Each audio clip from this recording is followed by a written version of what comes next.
I'll start off by telling you a little bit about me because, of course, I get to know you, but you don't really get to know me that much. Right. So, hi, my name is Alex, and I've seen and heard spirits and entities since I was a child. Um, I live on haunted land. I have 13 hmm haunted dolls, I see that. and I'm a mother of three. Oh, well, yes, I see things too, and hear things and feel things, and you know, yes, I can tell you have haunted dolls. I can feel that. So, yeah, and yeah, it's an interesting story. So, just buckle up. I'm excited we'll just go ahead and jump right into it. I'll start off with the introduction and then Mhm. I'll jump you in. Sounds good. So, welcome back to Haunting Travels, where we explore the mysteries that exist just beyond our everyday reality.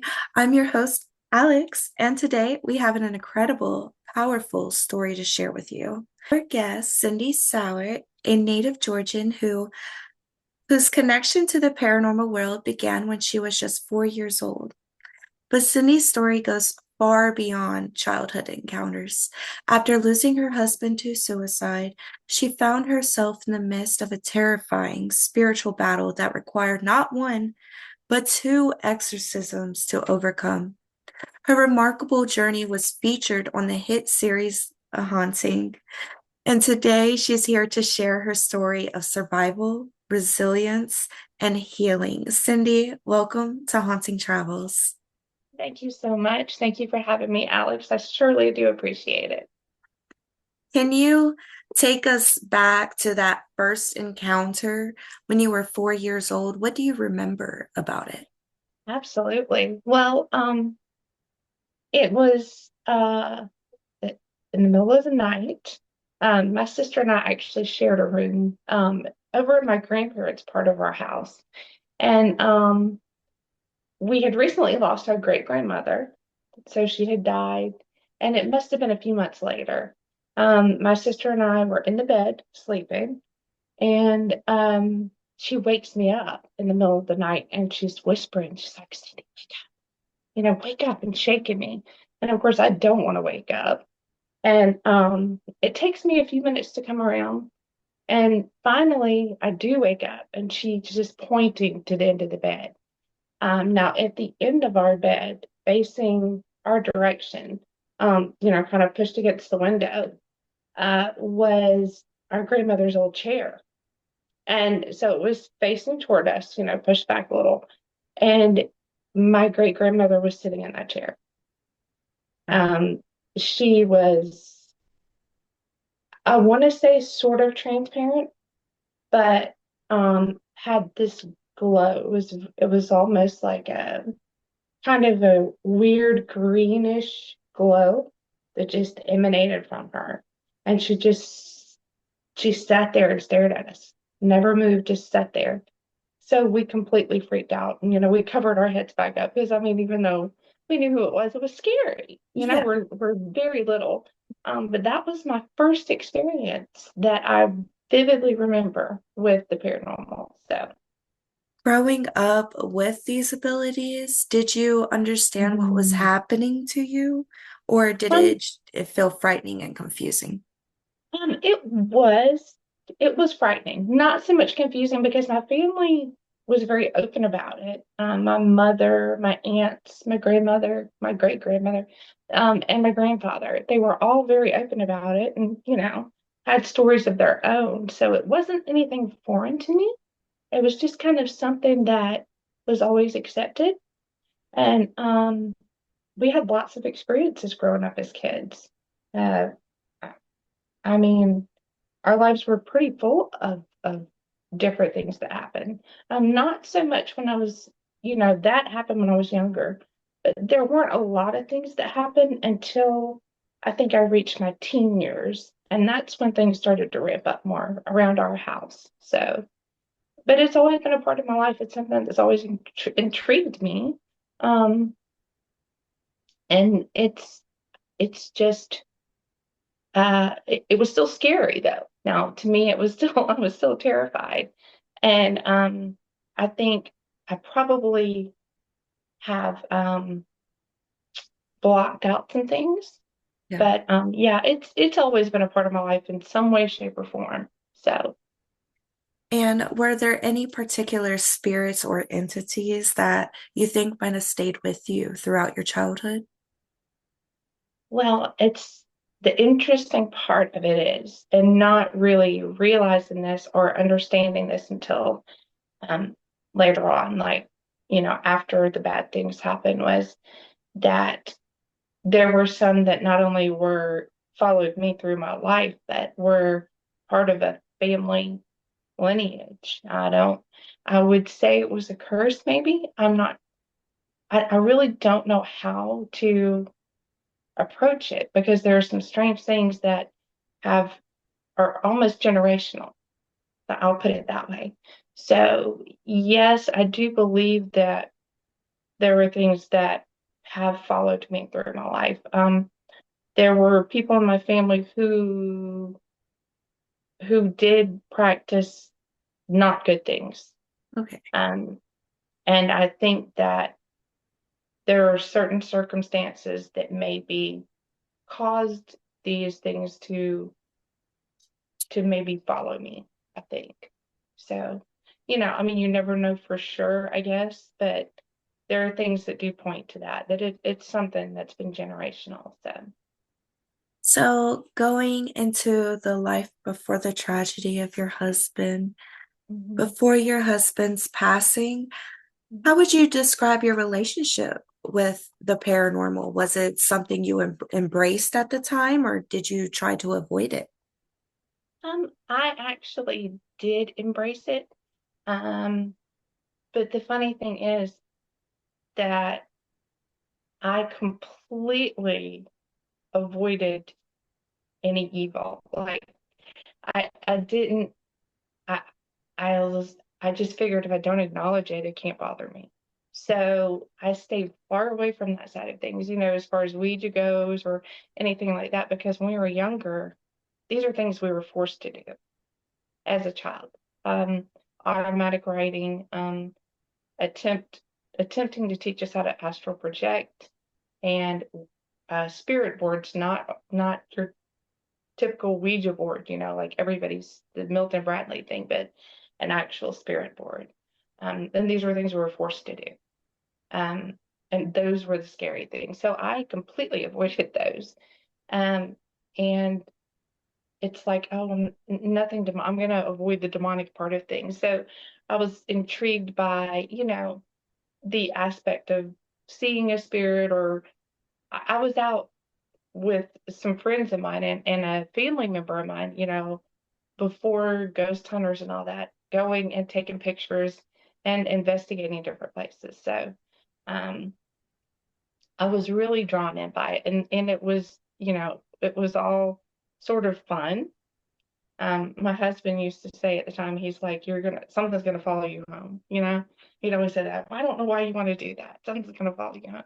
So, but I mean, we had things happen. Even he experienced things in the house, and they were more, it wasn't so scary to me then. I wasn't as afraid then. But I still avoided anything to do with the negative.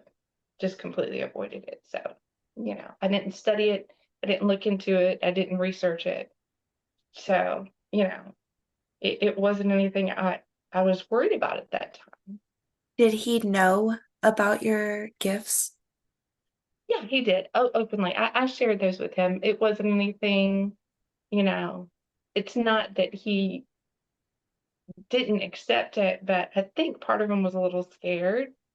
So, he would kind of poke at me about it and just kind of shake his head, but he never dissuaded me from doing it, and he was never negative about it. So, you know, we got along as far as that went, and it didn't bother him so much. He did experience a few things that did scare him at certain times, but Yeah, I remember an incident where he ran out of our bedroom with his pants down to his ankles because something had run across the bed when he was sitting on it. So, you know, he'd had his moments where he experienced things, but it was nothing bad, at that time. Oh. Looking looking back now, do you think there were any signs or unusual occurrences before his death that you didn't recognize at the time? Yes. Yeah, I absolutely do. I can even think back to um, being a teenager and remembering things that happened. And, in hindsight, I can look back at it and say, oh, I recognize what that is. But throughout my life, yes, there are things that I can tie back to this, you know. I think that maybe his death was probably a catalyst of sorts, that sort of burst the bubble, maybe, but I don't think that it was the causation as far as, what happened after. And can you share what happened after your husband's death and when did you first realize something supernatural was starting to occur? Hmm. So, um, he, after he committed suicide, I stayed away from the house for a few months. I think it was maybe 3 or 4 months before I came back to the house. And it took me a while to kind of acclimate again. It didn't feel right. Didn't feel like the same house. But I guess obviously when something like that happens, it's not going to. But the the impact of him dying in that house, and that's the house we raised the kids in. It You could feel it, and not even, okay, well, someone died here, but you just could feel something. The moment I walked back into the door, um, after those months, it didn't feel right. The way that the air hit me when I walked in the door, just, it was, it was stifling almost. And you could just feel that it was wrong. I couldn't put my finger on it.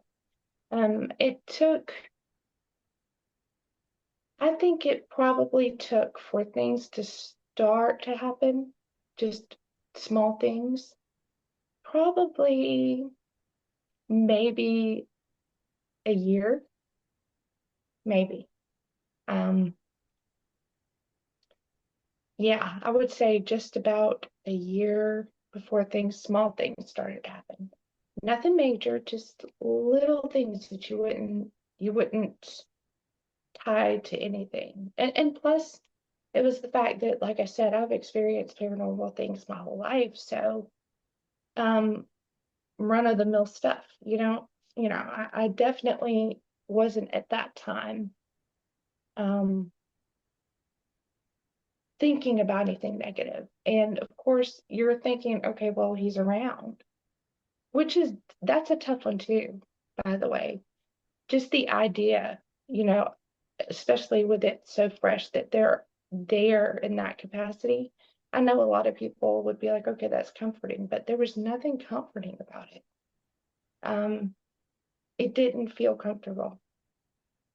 And I was ready to, you know, to blame that on just the grieving, Yeah. but the grief and that thing, it was still so overwhelming that it was hard to process things around me anyway. You're just trying to survive at that point.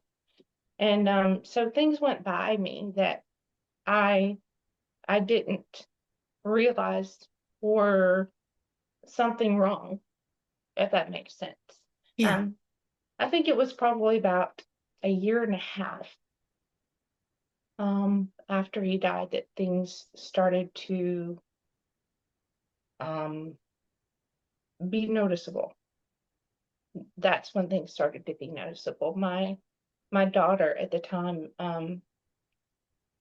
she had several meltdowns.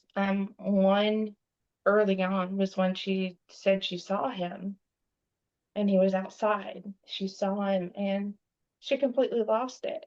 And we had to carry her inside, and she just was having a complete meltdown. Just, it was terrible. And it took her a few minutes to kind of tell us what was going on. And I went out there to look around. I was like, what the heck is going on? Is someone out here?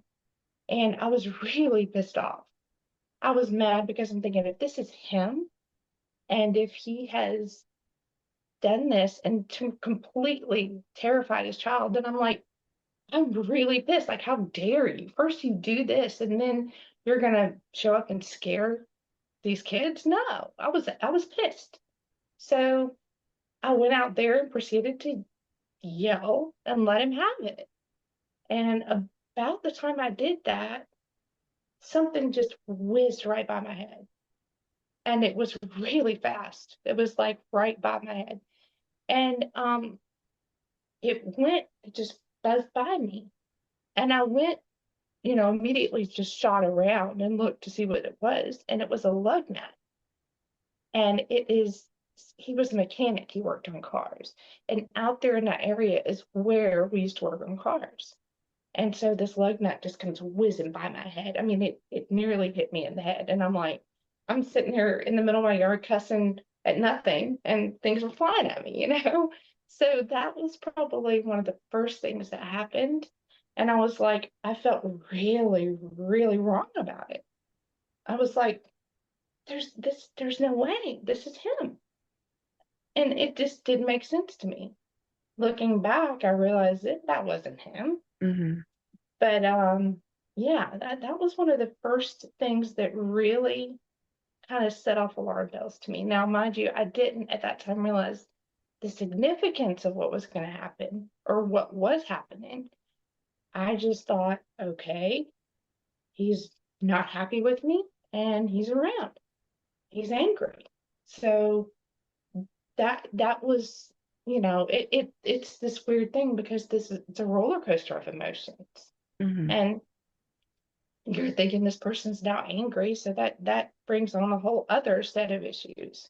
So that was probably the first thing that I really remember that did really make me uneasy.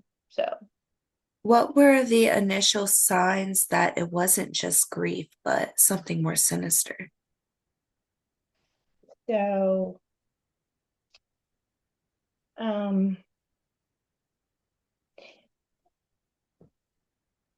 things started to happen that you couldn't ignore. I had, I've always been religious to, just I've always had faith. It's wavered and I've strayed at times, and but I've always been a Christian. So I've had things. I had a crucifix. And plus, paranormal investigators, you tend to keep those things around. I had that. I had some Bibles, things like that. And those things started to break or get destroyed. Um, my niece witnessed a Bible fly across the room off of a desk, and it just flew across the room, and the pages came out. So my crucifix fell, it broke off like right at the arms. Um, things just started happening like that. Um, and there's no way these things could have there's no way that thing could fall off the wall, but it did. Um, the smells, those things started happening, but yeah, there was an incident that happened that I could not deny something was bad. Um, There was a buildup of things, and I wasn't the only one experiencing things. People around me were too. Um, but I still didn't think that I was a target or anything. Um, the kind of the last nail in the coffin was when uh, uh, uh, there was someone I was dating at the time. Actually, we ended up, getting together eventually. But he knew I was into kind of paranormal investigating. He was enthusiastic about it. So there was a place I had found. I found this place years before, but I'd never been able to find it again. And it was an abandoned house.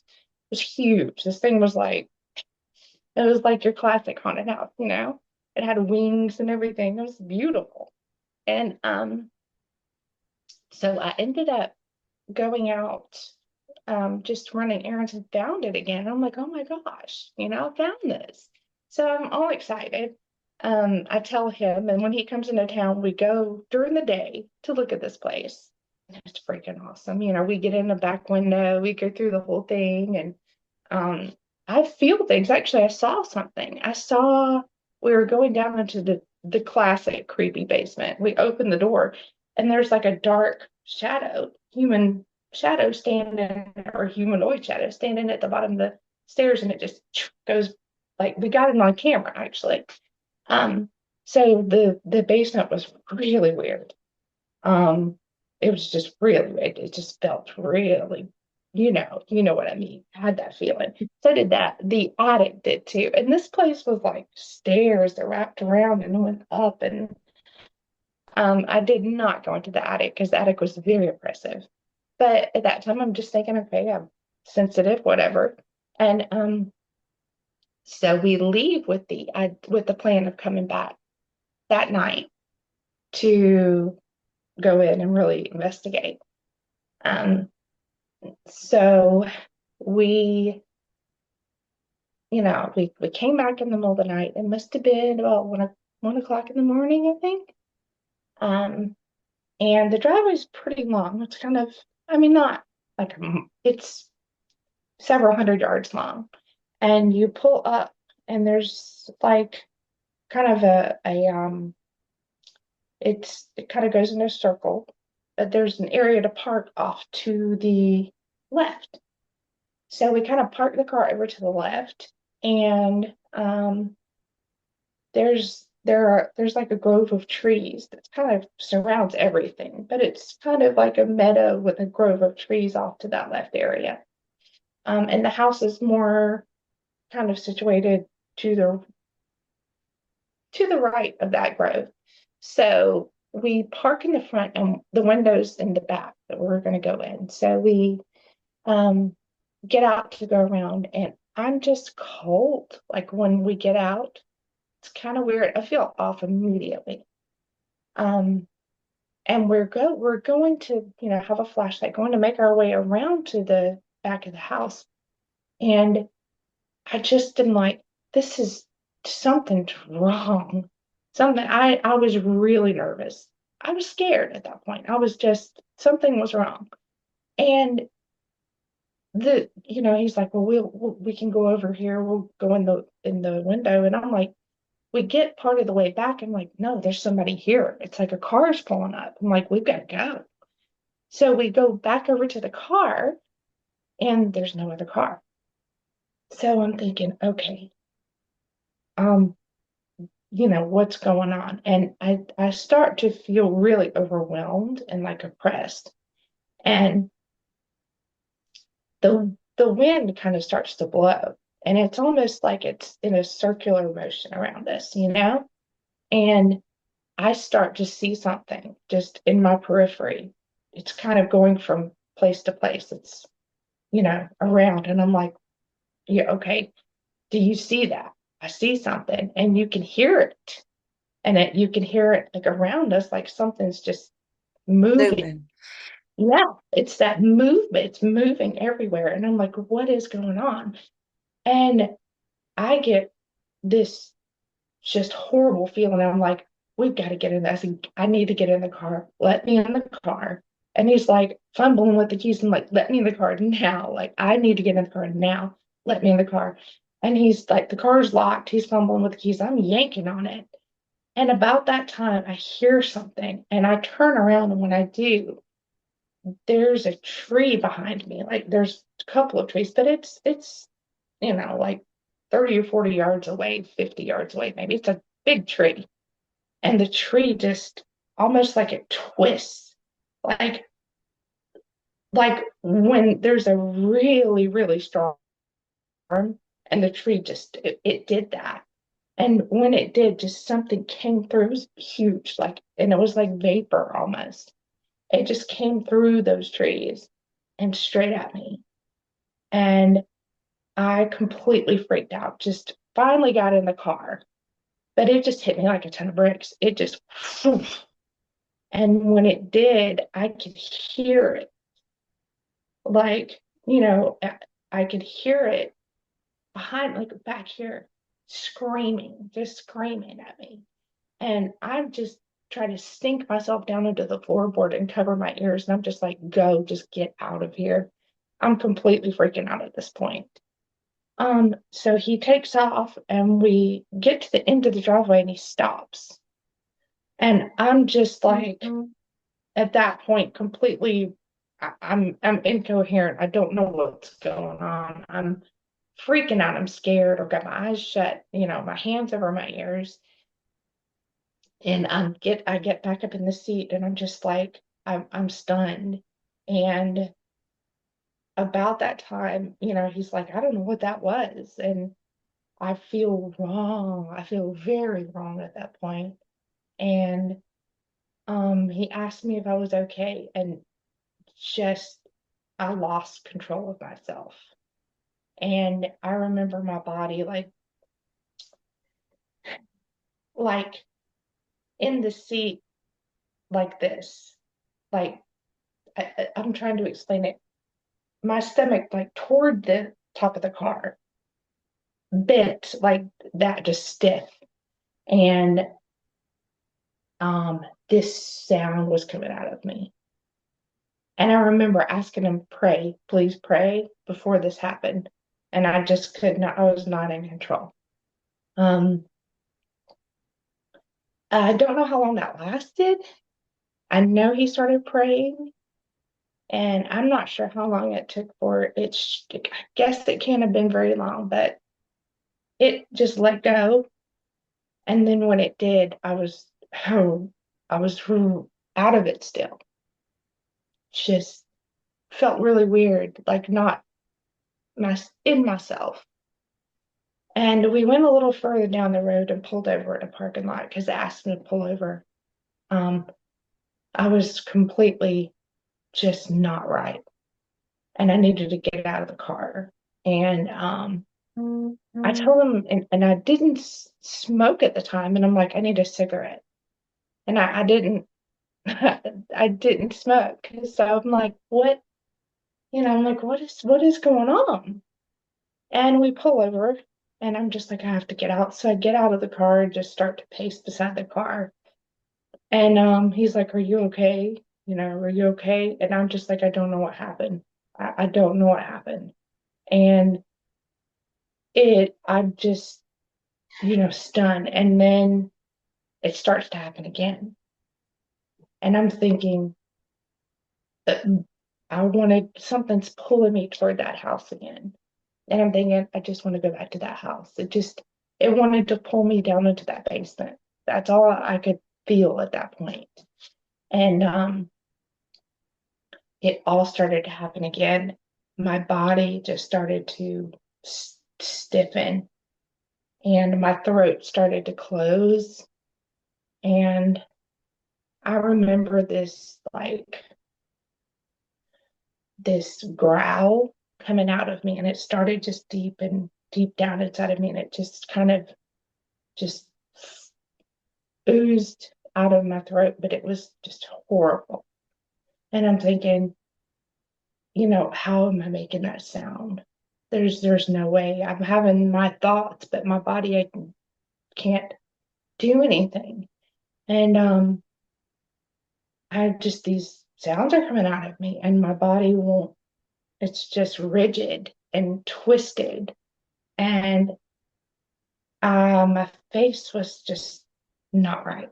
I don't know how long that lasted. I remember him praying, and I remember him asking me what my name was, and then telling me I needed to say Jesus, to pray. You got to pray. I couldn't, I couldn't do it. I fought and fought to try to say something, and I couldn't. Um, it, I, I don't know. I don't know how long it lasted, but it kept going like that. Finally, I was able to say Jesus, and it let go. And I just kind of collapsed into the car seat, and I was stunned. I was in tears. I was shocked. I couldn't understand what was going on. Um, and we went home. I think we ended up getting home at like 4 o'clock, 4:30 in the morning. And I was kind of inconsolable. The rest of the day was like a blur. And I just thought, okay, we had a really bad experience at that place. And we're like, we're never going to go back again. So I'm just completely blindsided. I'm like, that I know what that was.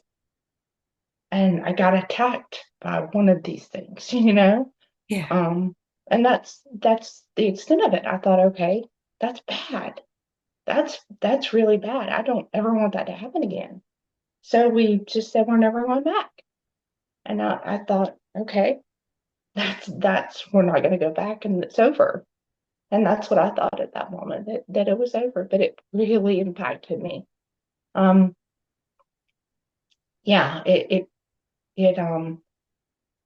was a strange thing, and it was a really terrible thing. And I'm just like, okay, one off incident, and I can't believe it happened, but I never want it to happen again. So that's kind of the first time that something major happened.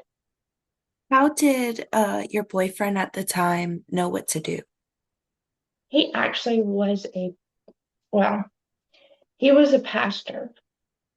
So he said that he had experiences with this happening, and that he had been to deliverances and things, in the church since he was younger, and had experiences. So I just felt like, okay, he knows what he's doing.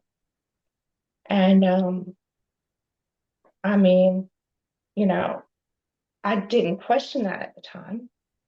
I just thought, okay, then he has to know something, if he knew what to do at that time. And he was a pastor with at a Pentecostal type church. So yeah, he knew enough, I guess. So that's how he knew what to do at the time. And when did you realize that it wasn't over with? It didn't just stay at the house, it was now with you. Things started to things started to happen around the house. I started to see things. My daughter saw things, not normal things. These big shadows, they were hunched over and just weird, and they would go from door to door. There was scratching in the walls, um, a lot at night. I could feel something too, like come to my bed at night, beside my bed. I could feel it. I couldn't see it, but I could feel it, and I could hear it. Um, that started to happen more and more. I had a lot of um, voices that I could hear in my head, voices, which sounds like you're crazy, but it's not. And they I wanted to ignore them, Um, things started to move around the house. That happened quite a bit. Um, you could feel it. You could just feel it. And there was one night when I was outside we were stargazing, and something jumped me then. It just, I could feel it. It just shoved me onto the car, and I felt that. So I was like, oh God, what is going on, Then we started seeing things outside the windows that would go by. Just weird things started to happen that you couldn't ignore. My daughter woke up one time. She was having a nightmare about this monster, this thing in her room, and she woke up and it was not a, it was there in her doorway. She completely freaked out. We left for the rest of the day, didn't come back until it got dark, which was scary. But things like that started to happen more, and I was really drained. Um, there were things that I was more short. I was more upset, very stressed out, and uh, just not myself at all. I just wasn't. Oh, and a lot of it at first was external. Um, but it started to change, which is really strange because it between that time, which was the end of September, when the house with the the scary house incident, and before October of that year, before Halloween, though, things really started to escalate. They started to escalate, and I had moments where um I was influenced more and more by these things.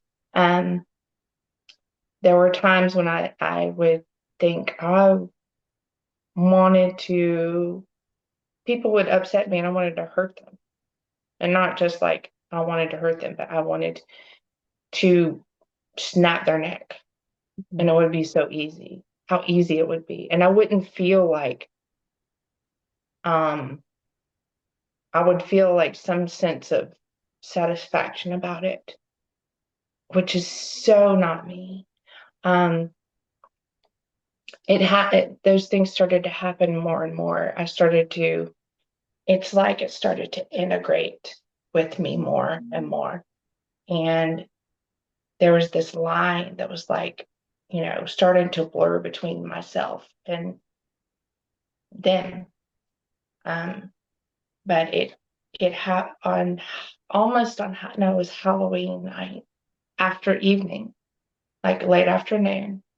And I was getting the kids ready, to trick or treat. And I had I had run a bath for my littlest. She was only like 2 at the time. I'd run a bath for her, and she got in with her costume on, and I'm like, oh no, and I didn't sweat it. It's like, okay, we'll have to dry it, whatever.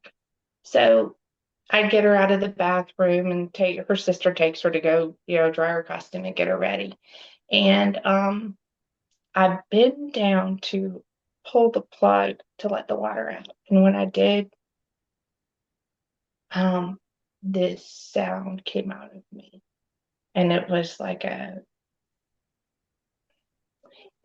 growl, but it was, I can't, almost like clicks. It was just a weird sound. And I knew something bad was about to happen. And I stood up and got my phone and I called, by that time, the guy I was seeing. I called him and I was on the phone and I'm like, something is wrong. I locked the door to my bedroom, locked the door to my bathroom, and I just gripped the sink and stood there. And my body just started to tense. My hands started to like just to turn into claws. Um, my shoulders just started to, they were uneven. It's like my body was contorting. My face was stretched. Um, and just, I, my lips were almost gone. My nose was wrong. Everything was wrong. My eyes were not right. And everything was just twisted. It was like my feet were twisted, everything twisted. And I just sat and watched this happen to myself, and these sounds come out of me. And I could do nothing but sit and watch it happen, watch my eyes change, watch everything, What and was was going through your complete. head?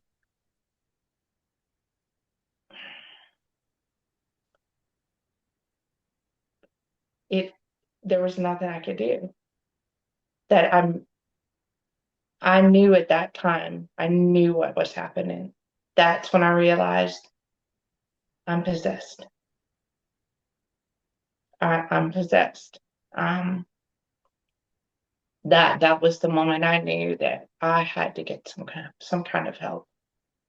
I had to get help. So, um, and when it was done, um, I had to get the kids ready and take them trick or treating. I you know, you have to. These are things you have to do. I have no one else to do but me, so I had to do that, and that's what I did. But the whole night, just I it's hard to accept it. And that you never think this is gonna happen.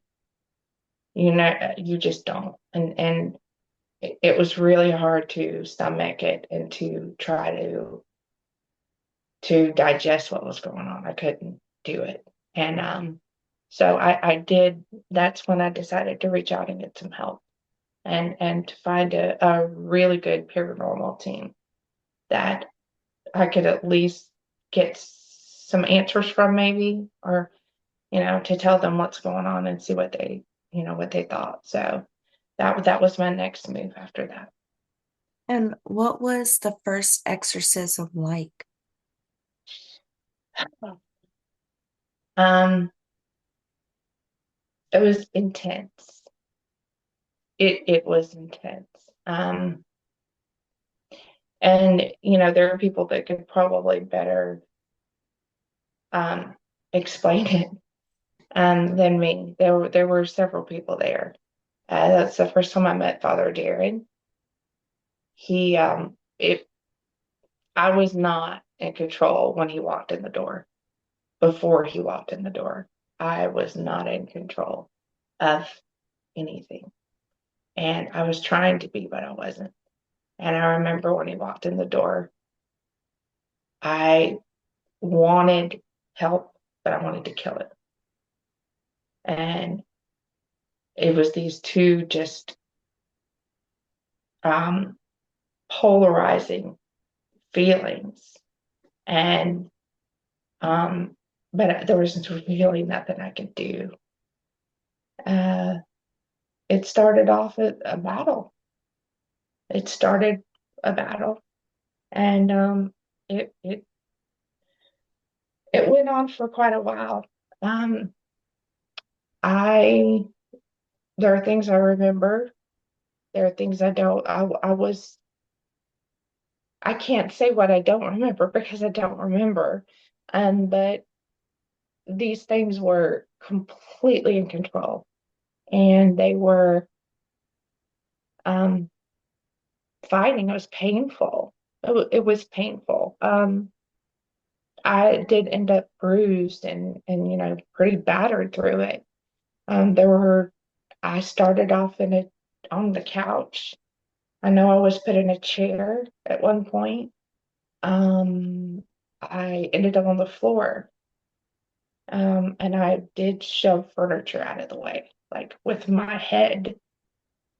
Um, I remember at one point that The only thing touching the floor was like my head and my toes, and that was it. Um, I, I, I mean, it to to be that overtaken for long amounts of time and to not remember things. I know that I was told that my eyes did turn black, completely black, at one point. Um, and the people felt it. They there were several people. There were grown men holding me down, more than one at a time. And there was the moment where there was a reprieve, but it all started back up again. Um, I just remember that I really thought that I couldn't do it. And I remember asking for help over and over. And I could not. I just wanted, please, just someone to help. And I couldn't fight. I just was so tired. Um, but it eventually they asked for the name at the time, and eventually it did release, like things did release, and um thought it was over. We said prayers, and the Father was, he counseled me, and everything was blessed, and it felt so different after that. But it didn't last for long. Didn't last for long. So um it was a little more, let's say, hmm, I want to say it was probably maybe 5 months later when I suffered my first attack again. So yeah, didn't take long. But yeah, Yeah. at that moment, I felt okay. When it was all done and over, I felt better than I had in a long time. So Did you think that it was over at the time? Like, oh, finally I could breathe yeah, again? I did. And I sold the house. I did. I put the house up for sale, ready to move forward, fresh start. Yeah, I thought it was over. I really did. Um, I was optimistic, you know, um, and I felt good and was ready for that fresh start. And that fresh start ended up being a nightmare. It ended up being a nightmare. So yeah, So, what caused you, or why was a second exorcism necessary? it all started over again, times 10. It was bad. Yeah, yeah, it was. It started off with a bang, and I suffered an attack in the middle of the day because these things, they don't care when it is. It doesn't need to be a spooky dark basement, it doesn't. They will do it, and they'll do it in public. I had it happen in public in a restaurant before. Um, and it scared people so much that there are people who did not want to be a part of it the second time around because they were tormented. It wasn't just me. There were people who were part of that paranormal team who were tormented before they ever met me and were warned to not help, not to come to my house before they even met me. So several people, unfortunately, who were a part of it did um, have things happen. And I don't want to say it that way because it kind of sounds like it was not anything significant, but they were impacted. We'll put it that way. So yeah, it wasn't just me. People say, well, what if maybe you were really stressed, or maybe it's a mental disorder, or maybe it was your imagination, but it wasn't just me. This is not just my story. There are several other people who it affected too. And I think there's a fair amount of guilt that I carry around because of that. Even though I know, it wasn't my fault, but you know, for someone to voluntarily put themselves in that position is just, you know, I I admire that so much, and that's not lost on me. But the idea that other people had to be affected by something like this just is that's a tough one. And I think that a lot of people who know about the paranormal, or who know about demons or think they know about demons, and just people who watch paranormal shows on television and things, don't realize that there are real consequences and effects to something like this. It's not just a show, it really does um, completely upend your life and other people's lives too, and it's traumatizing for a long time. It's not just over, and the sun rises at the end, and all the boogeymen are gone, and everybody limps away in the end, the protagonist, and goes back to their life. And yeah, it's the real world, it's doesn't work that way. So And what happened after the second exorcism? Is it over now? hmm, it is over now. It was not over after the second exorcism, but it is over now. um I I completely, it took me a long time, and it was a struggle, but I found Jesus again, and it's over. It's done and over with. I'm no longer afraid. I'm no longer affected. I'm not afraid of being affected again, because I carry that around for a long, long time. But I'm not scared anymore. I'm not afraid anymore, and that's the reason.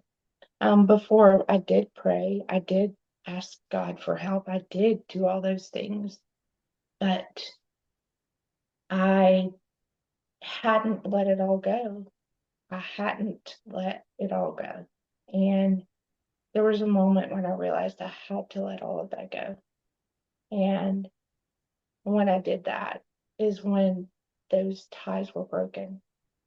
And now I am free of it. But it took a lot, and it took a lot of years. So, you know, it's it's over. It's that Was part's over. was there a moment when you feared you wouldn't have made it through? Absolutely. There were many moments, many moments. There were moments when I didn't want to. Um, the the torment, it just whittles away at you. And it is, even though I haven't really painted a picture of, the terror and the the fear, um, it was terrible, and it is scary. It is scarier than any movie you've watched. It is terrifying. It's every bit as terrifying as someone thinks it's going to be, but worse. That I can assure you. And people think that, oh, this, it could happen to me. No, I'm too good. I go to church. I do these things. I'm baptized. You know, it can. It they are parasitic. They're absolute opportunists, and they don't care what you do in your life, or where you are, or who you are. They just need one little in. They need one invitation. And it's not an invitation like people think, like, oh, I invite you in. They want to snuff out goodness. They want to snuff out light. They hate it. They hate that God loves us so much. They absolutely hate it. And they want nothing more than to just ruin that and destroy it. And that's their goal. And the brighter you are, the more of a beacon you are to them, honestly. So, it takes a perfect storm in order for something like a possession to happen. But having said that, being influenced, it happens very easily.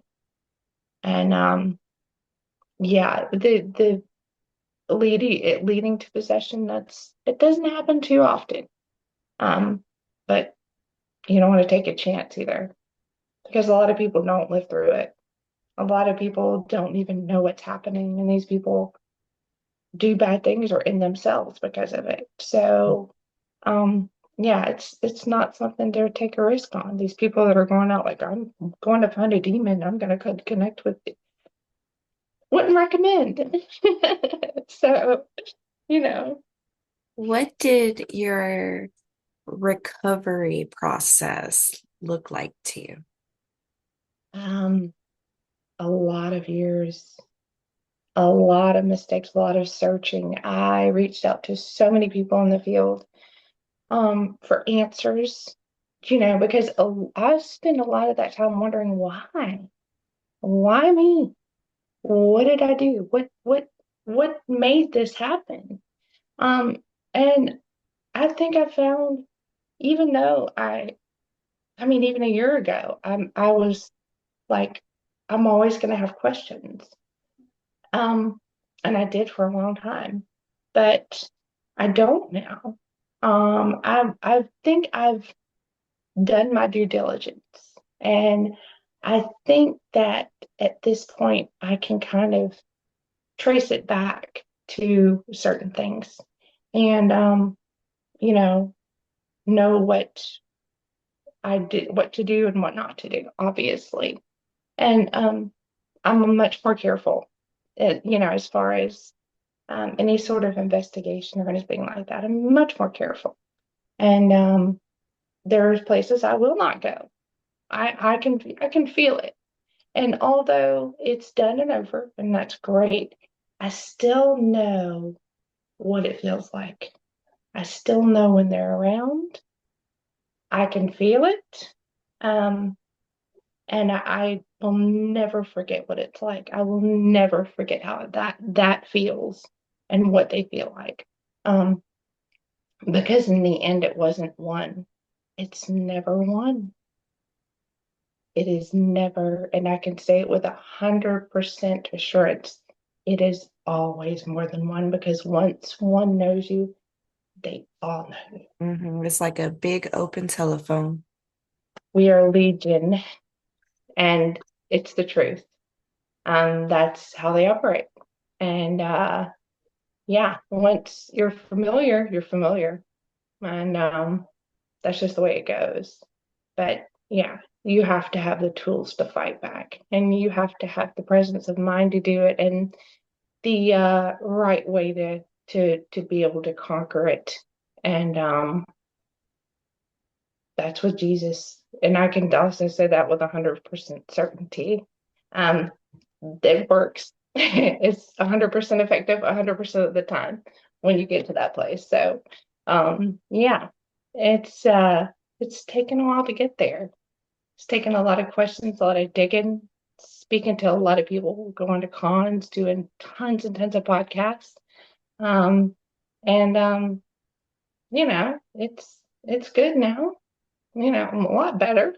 So, um, I'm free of that now, that's amazing in itself and a miracle. So, I consider myself one of the lucky ones, you know. How has your relationship with the paranormal changed since going through all that? Well, like I said, I definitely am more careful. There are things I won't do. Now, you're not going to catch me at a Ouija board. I don't care. I'm not going to do that. I don't provoke, and if I keep myself kind of tuned out carefully, If I wanted to, I could just flip the switch and be like, "Oh, who's here?" Well, I don't do that. I'm really careful about that. And like I said, I'm careful about where I go and whether I connect with things or not, because you never know, the people think they know, but you don't. They can be there and you're not, just not pick up on it, especially if you don't know what it's like. Hmm. So, yeah, Tricky it's too. it's very, very different. There are things I do that probably most people don't do. I like to have holy water a lot. And I do a lot of prayer. I pray a lot, and um I just that's my backbone in it all. And yeah, I'm just much more careful than I was before. And there are things I just completely stay away from. I'd rather chase Bigfoot, honestly. Well, take me with you. Yeah. Do you do you I will. still okay? Do you still Yeah. experience supernatural stuff, or and if you do, how do you handle them now? Well, I won't say that it doesn't still startle me and like, oh, it does.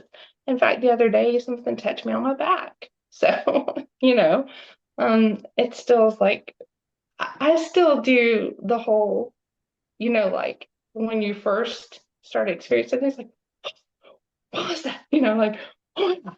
I still do, I still do that. So, there are times when I don't, I just let it go. There are times like, are you joking right now? Like, what was that? So, I still do that. I still experience things. I mean, I'm never not gonna, you know, but, like I said, I'm super careful. And I know when things are starting, like if they're tapping around me, I know it. And I shut it down. I shut it down. So, once you lose that fear and once you've been through it and okay, this is how it is. Um, and you become strong enough to be able to say, God's got this. I don't have to worry about it anymore. Even if one did, even if it did, let's just say one did and it attacked me. Okay. Okay, that's fine. But you're never going to possess me again. Never. It's not going to happen. So it's kind of where I'm at this point. And what do you hope that people take from your story? Well, first and foremost, that um, you really, really have to weigh whether being in the paranormal is worth the risk. Um, because it probably won't be you, but what if it is? Like what if? And you, you really, you just, you can't take it lightly. You can't take it lightly. And I wish more people would understand what what it's like, what possession is like. It's such a taboo subject, and people either are completely fascinated with it and um are drawn in, and or they're completely just don't believe it, or they're scared to death. And I just would say, be careful. Even even entertaining it and delving into it, that subject as a whole, just be careful and make sure you're doing it for the right reasons. Because if you're not, it can make you more susceptible. Because the knowledge for these things, knowledge is power. That's a very true statement, and it does ring true. Um, the more attention you give them, the more they are spoken about and considered. It's like, oh, hey, okay, I've got it in. I've got it. I can pursue this. I want to see where this goes. Because they can make it like it's something really neat, fascinating. But It's like and they we get a won't go thrill that off of way. it. Right. And people are saying, oh, I'm not afraid of demons, but they will destroy your life. They don't need to destroy you. They will destroy everything around you. They will do it. They will. And a lot of people are not strong enough to understand what's going on or don't have the knowledge to know what's going on. Um, having said that, the, the people that are affected, um, once you are affected, it's very isolating. It's first of all, it's hard to come to terms with, and secondly, there's not there's not a group, you know, there's not a person who can counsel you and who can say, okay, well, this is what you should do. You know, there aren't enough good resources when these things are happening. Um, and they need to be spoken about more in a real way. They need to um, not be so stigmatized. And it's hard because people don't believe it. When you say, okay, yeah, I was possessed. Okay, yeah, what there was deliverance. No, it was a solemn exorcism. Um, very different. So there's a lot of aspects that go into it, you know, as far as people who think they're doing deliverance and exorcism and things. This is not something you can just go do. You can't just anybody go and do this. It's not like you read the instructions and it's done. And there's a lot that goes into it as far as the person and their virtue and their um their strength, their inner strength. There's a lot that goes into it. So yeah, there's just so much that people don't know and aren't aware of, and um it would be good if they were, which is I think kind of why I wrote about it. Um, is that people need to understand the reality of it and not um the fantasy of it. You know, it's all romanticized and yeah, you know, it's not like the movies. It's in a way, you know, the act of exorcism is kind of like the movies. it it does occur that way, but yeah, everything that surrounds it is very different. So yeah, and also I would say the thing that people need to, yeah, they that I'm where I'm at today because of Jesus. I can't say that enough, but that's why I'm here. That's why I'm okay. And yeah, that's the reason. So, If you could go back and tell yourself something in the beginning of your journey, what would it be? you know, I guess the cliche thing is it's going to be okay, but that's not what I would say because um I don't know. That's a hard one, honestly. Um, just remember that you can you can get through it. Just remember that you can. You're Yeah, strong. yeah, yeah.